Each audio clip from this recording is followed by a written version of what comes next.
Well, ladies and gentlemen, we've got an update on Alberta separation from Canada with a referendum possibly happening by September or October, and a presentation on the potential $1 million question to the people of Alberta when it comes to them seceding. What will the question look like? People are saying, well, there's two questions into one. They need to restructure it.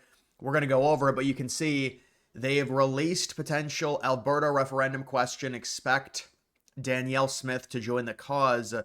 The APP, the Alberta Prosperity Project, says the premier should hold a referendum in 2025. And there you can see the question right there. Now, I'm going to go to some of this. This is Smith talking about the carbon tax issue when it comes to Ottawa and Alberta, with Alberta saying it needs to be removed or at least paused. You can see Alberta is freezing the industrial carbon tax to protect jobs, investment, and competitiveness. And so this is one of the things that you can do. It's kind of a leverage play. You're talking about possibly seceding. Now, whether or not you'll have leverage in terms of the total votes in a referendum, that's what we're going to see. And I know there's a few polls that have come out that have said maybe it's close to 50-50. Some people saying, well, it just needs to be a simple majority. Other people saying it needs to be 52 or 53%. There's some haziness on that. But you would think, I mean, unless it's, imagine if it was 51%. So there would be people within Alberta that would argue that they could separate at that point. But with something like this, you're talking about the carbon tax. This is just leverage for them. They can say, well, we're leaving unless you give us X, Y, and Z. You have to realize when it comes to gas and oil, the amount that we produce for Canada is extremely, extremely important. And we know that Canada and their government, they realize that, they understand it. And so there is going to be maybe some desperation if there is enough support within Alberta to get some of these things slashed, like the carbon tax, which would make Alberta a lot more prosperous. There's no doubt about it, considering the amount of natural gas and oil they have. You can see they're talking about within 12 months of today's date, they want to achieve independence. So that's not just the referendum having it within the next 12 months. That's the total thing, to where there's negotiations on certain areas of land. You've got to deal with the First Nationers, who I don't think are going to be a big problem, but they're going to want their cut, if you will. And they're talking about all of this happening potentially within the next 12 months. So that, for us, is the question. And so there's the question right there. Do you agree? This will be the question on the referendum. Do you agree that the province of Alberta shall become a sovereign country and cease to be a province of Canada? People have been criticizing it because they say it's two questions into one, so it can be misinterpreted. There's definitely, I feel like, an easier way to do it that's not as long-winded as this question. But the point of it was, in this question, it's confirmation that it's clear and concise. They're talking about leaving Canada and becoming their own country. That's the point of this question. You want it very clear on that, rather than just, oh, we want more sovereignty, we want to be more independent outside of Canada. You don't want it to be misinterpreted. You want it to be very clear. We want to be our own country outside of Canada, leaving Canada. And so I think when you read this, do you agree that the province of Alberta shall become a sovereign country?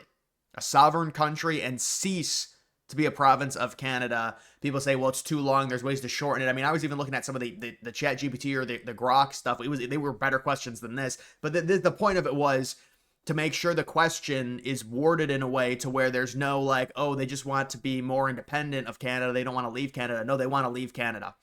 Now, whether or not they're going to join the United States, that's another story for another day. A lot of that depends on if Trump picks up on this. I'm guessing he will, because of how he's talked about Canada. I understand people say it's a troll. I don't think it is, because he's talked about it for so long. I think it's part of Trump's legacy. He wants territorial expansion. I think Greenland is the 1A option for a number of reasons I've discussed a multitude of times, but Alberta makes so much more sense than all of Canada. I don't want Trump to get all of Canada. It makes no sense. They're too liberal. But Alberta makes, in terms of just the natural resources, even the rare earths that they have, it's insane. The deposits, all of it, energy. That's what we really want. And you're not dealing with like a huge influx of people either in terms of the population. What do they have, like 4 or 5 million people there? You're talking about 9 electoral votes, something like that, if they became a state. But even if they became a state, we're talking about a process to where those people wouldn't be voting in a U.S. election probably until 2032, maybe 2036.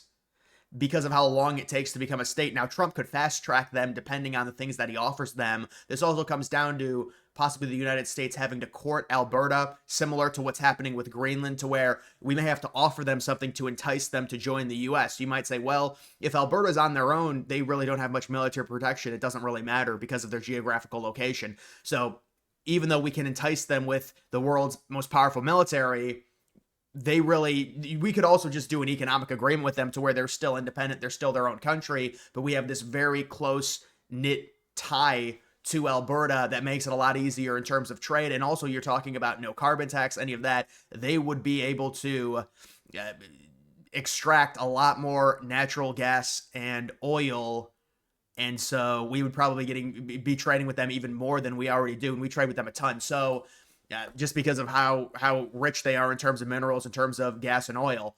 But let's see what this is. Obviously, from our perspective, this question meets all of the Clarity Act requirements. That it be clear, that it clearly... Yeah, and that's another thing with the Clarity Act. This is why it confuses me a little bit, because when you look at the Clarity Act, they say, well, it has to be more than a simple majority, so it can't be 50. But what does that mean? Is that 52%? There's just a lot of vagity. There's a lot of vagity to the Clarity Act in terms of, well, it has to be more than a simple majority. So is it 52, 53%? What is it? And by the way, when it comes to this referendum, they're talking about, because Danielle Smith, the premier, said that they were bringing down the total number of signatures to around 167K. They said they want to reach 600K because they're like, there's no point in having a referendum if we're not going to get a sizable support to even be able to hold a referendum.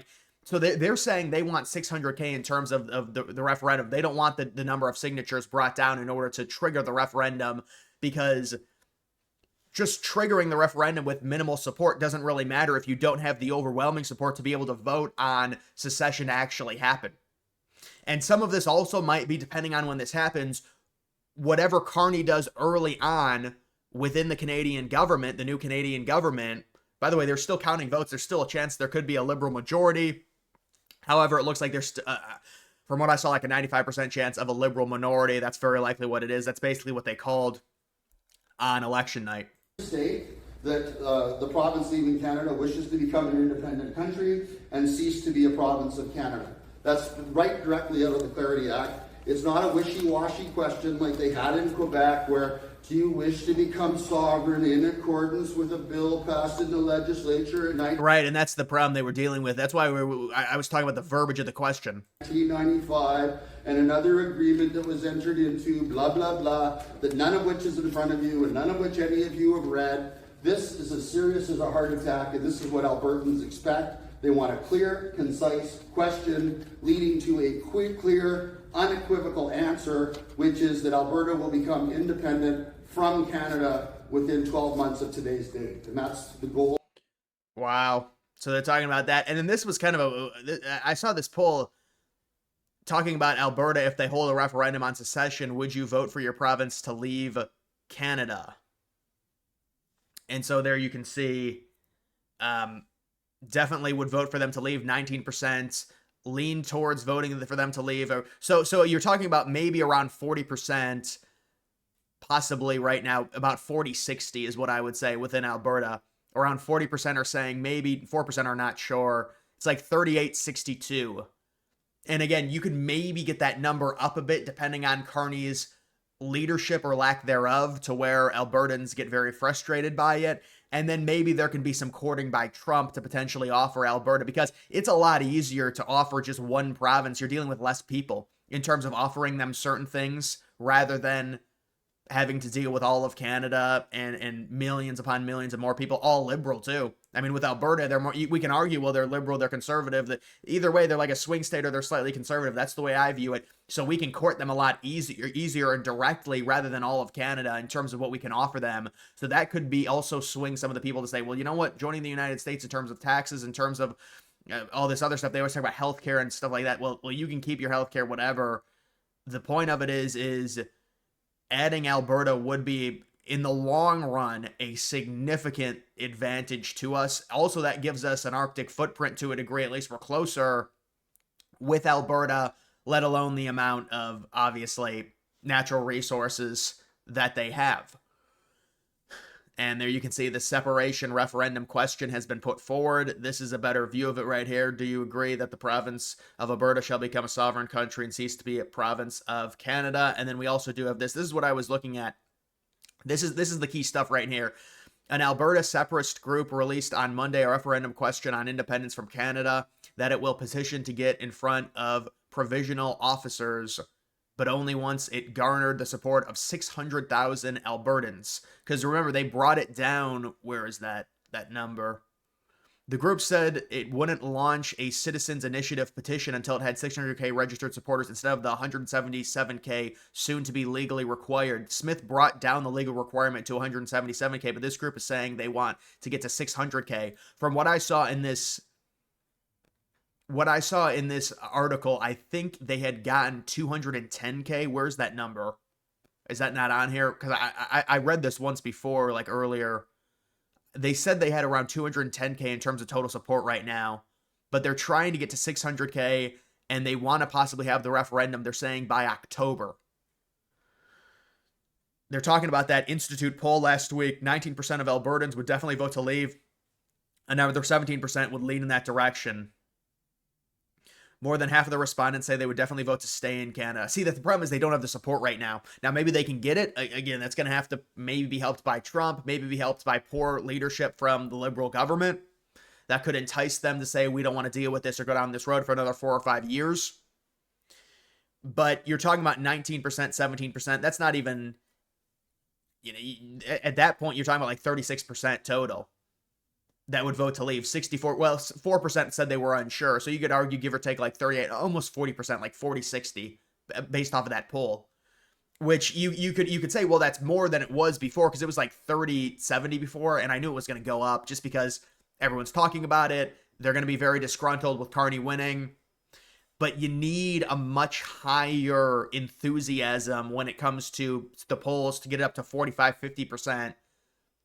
And then you're talking. So we'll see if this if this gets higher. Obviously, this is something that they want to do, and we'll see if they can get the signatures. They want 600K signatures.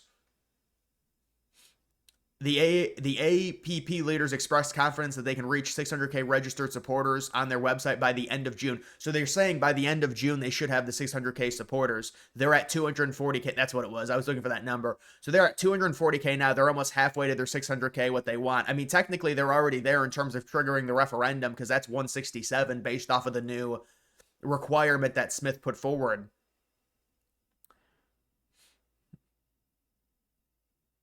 65% of UCP supporters would definitely vote to secede or lean that way in that poll. That right here, yeah. It's around 66% would like to leave. Only 19%, only about 20%, 18% would say they'd want to stay. Within the NDP, of course, they're going to vote to stay. But that's a lot smaller of a percent of people. So, these are interesting numbers. Very interesting numbers. And, you're going to need more of a support in terms of leaving. But the timeline, it looks like they're saying, well, listen, we want the 600K signatures, because otherwise there's no point. We don't think we're going to have the support. Let's get the 600K signatures. They're saying by the end of June. Let's have the referendum by maybe September or October. I still don't know if they have the support. I'm not sure if there's a way to convince or entice some of the people within Alberta to potentially leave. I think Trump probably has to do it. But although I don't know, I'm not sure they like Trump. But the point is, if you offer them things, that's the way. It's the same thing with Greenland. But I don't know if they'd be interested. See, to me, it's even less would be interested in joining the United States. That's the problem. If you're talking about 40% want to leave right now within Alberta, probably only 20% would want to join the United States. Now that can change depending on the enticement by Trump and the United States. But it's like, we really need it to be like 60% want to leave and 40% want to join the United States. Then we can really work, If it's 40-20 now, it's like we just don't have the votes to do this. Which votes in a relative term on them leaving, basically. We want it to be like 60% want to leave, and then you really get to them, all right, now they're going to join the United States. Even if less want to join the United States, you could kind of work with it more. But if it's only 40% want to leave and less than that obviously want to join the United States, some of them want to be independent. they don't want to really be Americans, it becomes a problem in trying to convince them. But this is just Alberta. I mean, imagine all of Canada. This is the most Republican province they have, and so we'll see what happens in terms of this. They need more support. I feel like they need more support, and there definitely is a sentiment within Alberta. We knew there was going to be. I said if Carney was to win, then it would be that way. And it's not like it was a total blowout. I mean, it's a minority rule, but we will have to see in terms of this poll and what happens in terms of them voting. But either way, guys, make sure you like this video down below. Also follow me on X. Link to that's always in the description.